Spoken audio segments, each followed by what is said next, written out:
سلامونه ملګرو انډیا پاکستان سره جنگ ول شروع کولو په دې جنگ کې د انډیا سم مقصدونه او آیا انډیا په دغه مقصدونو کې کامیاب شو کنه ډېر تفصیلا ویډیو مې در سره راوړی دا ویډیو مکمل وګورئ ډېر اهم اپډیټ در سره شریکوم چې انډیا پاکستان سره د جنگ شروع کولو وجه سوا انډیا ولې باندې کته چې پاکستان سره جنگ شروع کی د دې شاله د انډیا شپږ غټ وجوهات دي انډیا سکول غوستل آیا پاره کامیاب شو کنه پاره باندې تفصیلا خبره کو ټول وړاندې د مودي د جنگ شروع کولو شپږ مقاصد چې هغه پوره نه شوړم باندې پکې دا چې یو نارمل کېدل مطلب یو په ایشیا کې یو داسې قانون جوړول چې انډیا مسله چې کومي هغه بغاټه مسله د انډیا مسله به زر حل کیږي لکه دا یو داسې قانون جوړول په ایشیا کې یو داسې نریټیو جوړول چې انډیا د ایشیا ملکونو یو سوپر پاور ملک دی او د چې مسله راځي بډوم باندې حل کیږي او که انډیا په چا حمله کوي نو بل ملک په قرباني ور کوي او انډیا بالدستی به قبلای او په انډیا به جوابي اٹیک نه کوي لکه د انډیا مقصد دا هم چې انډیا په ایشیا ملکونو کې ځان یو سوپر پاور کې کده نور ملکونو باندې سترګې مروباس نور ملکونو سره ظلم زبردستیم کوي نو نور ملکونه بدل سنوي د یو داسې نریټیو جوړوله د یو داسې اقدام کولو چې لکه مونږ د ایشیا ملکونو یو سوپر پاور شو دویم د انډیا مقصد سو دام د پوره نشو دا ډومبنه مقصد هم پوره نشو ځکه پاکستان چې کوم موتوړ جواب ورکو نو دیو بیا داسې کوي نه دویم د مقصد دا چې د انډیا بل اراده دا و چې ال او سی باندې د انډیا یو بل یو نیم کیلومتر یو غټه باونډري جوړه کی چې پاره کې بعد انډیا آرمي پاتې کیږي په ال او سی باندې یو نیم کیلومتر پاکستان ته وای دی د مقصد دا چې موږ پاکستان ته یو نیم کیلومتر نورم وردن نشو او الته موږ خپل چیک پوسټ ونډ دلته موږ خپل یو سټیشن جوړ کو چې هغه کې بعد موږ د آرمي پرته ویږي خو اوس داسې هم نشو په ال او سی باندې د انډیا چې څومره چیک پوسټونو هغه ول لاسه پاکستان تباکل یو انچ هم دن را پرې نو خو غشته پوسټونه ول تبا کړی دي قبضه پینه د کړي خو صرف تبا کړی دی ولا مطلب ختم کړی دی ولا قبضه په خپل نه د اشتری د پاکستان آرمي نو په دې کې هم د کامیاب نشو دریم دا انډیا مقصد دا و انډیا ویل چې مونږه خپل هوایي طاقت دنیا ته خو چون کې انډیا سره چې کم هوایي طاقت تو نو دای په ډیر زیات نازیدل دای په ډیر زیات فخر کولو یو خدای سره چې کم رافیل تیاروي پاغه ډیر غټ فخر کولو چې د کې ډیره جدید ټکنالوژي ده او دا سوکرا ورزول نشي یو دای چې کم ایر ډیفنس سیستم ده اس 400 پاغه ډیر زیات فخر کې ډیر زیات غرور او تکبر په کولو چې موږ سره خو ایر چې کم سیستم دی د مونږه د ایر فورس چې کم پاور دی اډیر پاور دی راشه مونږ بر خپل پاور هم دنیا لو خو خپل رافیل تیارې بم ولو خو او خپل ایر سیستم بم ولو خو چې کم زمونږ ایر ډیفنس سیستم دی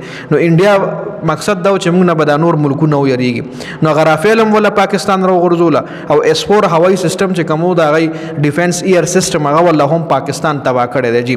خا دې مقصد کې مدای کامیاب نشو سلورم مقصد د انډیا دا اراده و چې عمران خان په وجه عوام او د پاکستان فوج ترمنځ یو بل نلری شوی دي په لو کې یو بل سره عوام چې کوم د فوج خلاف شوی دي نو راشه دا زموږ د پاره یو غټه موقع ده په دای باندې به حمله وکړو نو دای اسه هم عوام هم د فوج خلاف ته نو دای له بمونګه شکست ورکو نو په دنیا کې به مو یورپ قائم شي چې مونږه پاکستان ته شکست ورکو پاکستان مونږ ډیټ سترګه کو نو پاره کې الله پاک کامیاب نه ګوره د مونږ په ملک کې چې دنه سم مسائل هم دي هغه د مونږ د ملک مسائل دي خو چې کله هم په ملک سخت راځي او د بل ملک جګړه وسره راځي نو عوام به فوج سره شانه بشانه ولاړ جي دا هم د انډیا چې کوم سلورم مقصد دا پنځم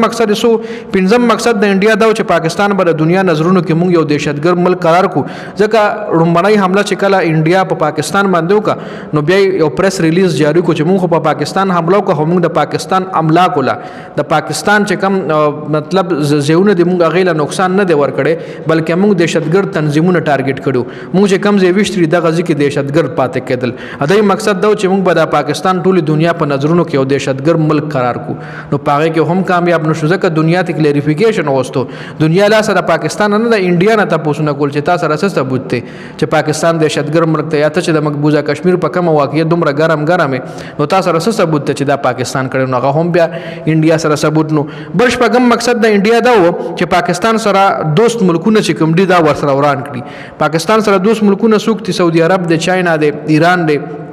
ترکی دا پشمار سو ملکونه چې دوی وسره لګه دوستی کوي د انویسټمنټ هم په پاکستان کې کوي نو د انډیا مقصد دا چې د دوست ملکونه وسره وران کو او د پاکستان مونږ یوازې ملک پریدو نو د بنور هم خراب شي نو پاره کې کامیاب نشو ځکه پاکستان چې کم دوست ملکونه هغه پاکستان سپورټ کړي دي خو انډیا لزان نیوټرل شو کړي دي چې موږ د پاکستان سپورټ نه کوو د پاکستان په پټه سپورټ کړي دي لکه د جنگي حالت کې چاینا چې کم د پاکستان ته یو میزایل ورکو PL-15 چې د دنیا لیټیسټ ټیکنالوژي میزایل چې هغه له تا یو ټارګټ ورکو هغه کې داسې ریډار لګېدلي چې هغه ټارګټ بیا هغه نه مس کیږي نو هغه PL-15 میزایل چې کوم دی اوس کرنټلی په دې حالاتو کې چاینا پاکستان ته ورکو نو داسې دغه دوست ملکونه چې کوم د پاکستان دی هغه لاسه پاکستان سره ولاړو سپورټ کولو خو انډیا ته وی چې موږ نیوټرل یو موږ د پاکستان سپورټ نه کوو نو انډیا په دې مقصد کې ناکام شو نو دا شپږ مقصدونه د انډیا د دې جنگ کولو چې هغه ټولو مقصدونو کې انډیا ناکام شوې ده او بیا مودي له کال کړي چې روغه موقعه کې نه بس پاکستان مونږ نه پرېږي نو په دې ویډیو کې دا اپډیټ و د ویډیو کتلو زیاته مننه. السلام.